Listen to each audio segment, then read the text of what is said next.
अक्सर ये सुनने को मिलता है कि हिस्ट्री बहुत डिफ़िकल्ट सब्जेक्ट है और हर साल एचएस के एग्ज़ाम में हिस्ट्री से 10 से 15 क्वेश्चंस तो आते ही हैं। मतलब 20 से 30 मार्क्स। मैं आपको ये इसलिए बता रही हूँ क्योंकि एचएस की नोटिफिकेशन तो आ चुकी है और एग्ज़ाम कभी भी हो सकता है। लेकिन हमारे पास इतना टाइम नहीं है कि हम पूरी हिस्ट्री को पढ़ के रिवाइज़ करके प्रैक्टिस कर पाएँ। हाय, हमारे चैनल अध्यापन में आपका स्वागत है। आज की वीडियो में हम एचएस के पिछले 3 सालों में पूछे गए हिस्ट्री के सवालों का ट्रेंड एनालिसिस करेंगे। ट्रेंड्स एनालाइज करके हम समझ पाएंगे कि हिस्ट्री हमें किस तरह से पढ़नी है और कौन कौन से ऐसे टॉपिक्स हैं जो एग्ज़ाम पर्सपेक्टिव से बेहद ज़रूरी हैं, जिन्हें पढ़ के और प्रैक्टिस करके हम हिस्ट्री में बहुत अच्छा स्कोर कर सकते हैं। सबसे पहले हम पिछले 3 सालों में पूछे गए सवालों को देखते हैं। 2019 में 11, 20 में 11 और 21 में 14 क्वेश्चंस हिस्ट्री से पूछे गए थे। 2019 में पूछे गए सवाल आपकी स्क्रीन पे हैं। पार्टीलेस डेमोक्रेसी का आइडिया किसने दिया? ये है पहला सवाल। इंडिया में कौन से एक्ट के तहत पहली बार इलेक्शंस इंट्रोड्यूस किए गए? और ये कुछ match the column type question पूछा गया है। अगला सवाल था तालुकदार के बारे में कि तालुकदार कौन होते हैं। उससे अगला सवाल है कांग्रेस सेशन के बारे में कि स्वदेशी और बॉयकॉट कौन से कांग्रेस सेशन में इंट्रोड्यूस किया गया। उसके अगला सवाल है कोमागाटू मारू इंसिडेंट के बारे में। उसके बाद है गवर्नर जनरल्स का क्रोनोलॉजिकल ऑर्डर। इस सवाल में पूछा जा रहा है कांग्रेस सेशन के प्रेसिडेंट के बारे में। इस सवाल गांधी जी के चंपारण सत्याग्रह की डिटेल्स पूछी गई हैं। उसके बाद है वॉइसरॉयज़ के टेन्योर में हुए गए मेजर इवेंट्स। और इसके बाद सवाल है रिलीजियस रिफॉर्म से रिलेटेड।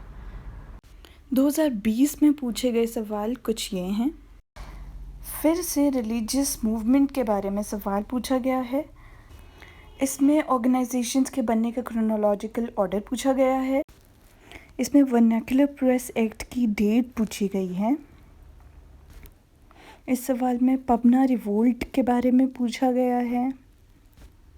यहाँ फिर से एक डेट वाला क्वेश्चन देख पा रहे हैं। इस क्वेश्चन में कमीशन के हेड के बारे में क्वेश्चन पूछा गया है। कुछ इवेंट्स या मीटिंग्स जो हमारे लीडर्स ने बाहर जाके अटेंड की हैं उसके बारे में भी सवाल है। ये सवाल ट्राइबल रिवोल्ट्स पे है। यह सवाल फिर से ऑर्गेनाइजेशंस के क्रोनोलॉजिकल ऑर्डर से रिलेटेड है। डेट्स वाले क्वेश्चंस रिपीट होते जा रहे हैं जैसा कि आप देख रहे हैं। बुक्स जो नेशनल लीडर्स ने लिखी हैं आपको उनके बारे में भी पता होना चाहिए। आइए अब 2021 के क्वेश्चंस देखते हैं। पहला सवाल है गुलामगिरी बुक के ऑथर कौन थे? And second is Indian universities act कब पास हुआ था? अगला सवाल है सिंध कौन से गवर्नर जनरल के टेन्योर में कॉन्कर किया गया था ब्रिटिश द्वारा? फिर से सोशल रिफॉर्म मूवमेंट्स से रिलेटेड क्वेश्चन पूछा गया है। ब्रिटिश के एक्ट्स और पॉलिसीज़ और उनकी एक्टिविटीज़ के बारे में भी क्वेश्चंस पूछ रहे हैं। हमारे नेशनल लीडर्स और उनकी एक्टिविटीज़ पे भी क्वेश्चंस हैं। वेरियस पॉलिटिकल पार्टीज़ कब इस्टेब्लिश हुई थी उनके बारे में भी क्वेश्चंस पूछा गया है। ये सवाल है मेजर इवेंट्स के क्रोनोलॉजिकल ऑर्डर के बारे में। नेक्स्ट है मुग़ल एम्परर्स के क्रोनोलॉजिकल ऑर्डर के बारे में। और ये क्वेश्चन भी क्रोनोलॉजिकल ऑर्डर के बारे में है वेरियस पेजेंट मूवमेंट्स के। फिर से ब्रिटिश की एक्ट्स और पॉलिसीज़ और उनकी एक्टिविटीज़ के बारे में सवाल है। हैदर अली और टिप्पू सुल्तान से भी क्वेश्चन पूछा गया है। जैसा कि आप देख रहे हैं डेट्स बार बार पूछी जा रही हैं और डेट्स बहुत इंपॉर्टेंट है। और ये क्वेश्चन है कॉन्स्टिट्यूशनल ड्राफ्टिंग कमेटी के बारे में। पिछले 3 सालों के क्वेश्चंस देख के हमारा एनालिसिस तो ये है कि बहुत सारे टॉपिक्स ऐसे हैं जिनसे क्वेश्चंस रिपीट होते हैं, जैसे डेट्स और ईयर्स ऑफ मेजर इवेंट्स। 2021 में ही डेट से रिलेटेड 8 क्वेश्चंस तो पूछे गए हैं, इसलिए मेजर इवेंट्स की डेट्स याद रखना तो बहुत ज़्यादा ज़रूरी हैं। इसके अलावा जो हमें और चीज़ें याद रखनी हैं वो हैं हमारे नेशनल लीडर्स द्वारा लिखी गई किताबें या जर्नल्स या न्यूज़पेपर्स या मैगज़ीन्स। नेक्स्ट जो हमें याद रखना है वो है गवर्नर जनरल्स, उनका टेन्योर, उनकी मेजर एक्टिविटीज़ और उनकी टेन्योर में हुए मेजर इवेंट्स। उसके बाद हैं कॉन्स्टिट्यूशनल कमेटीज़ जो कॉन्स्टिट्यूशनल असेंबली में बनाई गई थी और इन कमेटीज़ के मेंबर्स और चेयरपर्सन्स याद रखना भी बहुत ज़रूरी है। नेक्स्ट टॉपिक जो हमें लर्न करने की ज़रूरत है वो है ब्रिटिश के एक्ट्स, पॉलिसीज़ और उनकी major activities like charter acts और उनके प्रोविजंस। नेक्स्ट जो चीज़ हमें याद रखनी है वो है ब्रिटिश ने जो किंगडम्स एनेक्स किए थे वो कौन सी पॉलिसीज़ के अंडर एनेक्स किए थे और कब एनेक्स किए थे।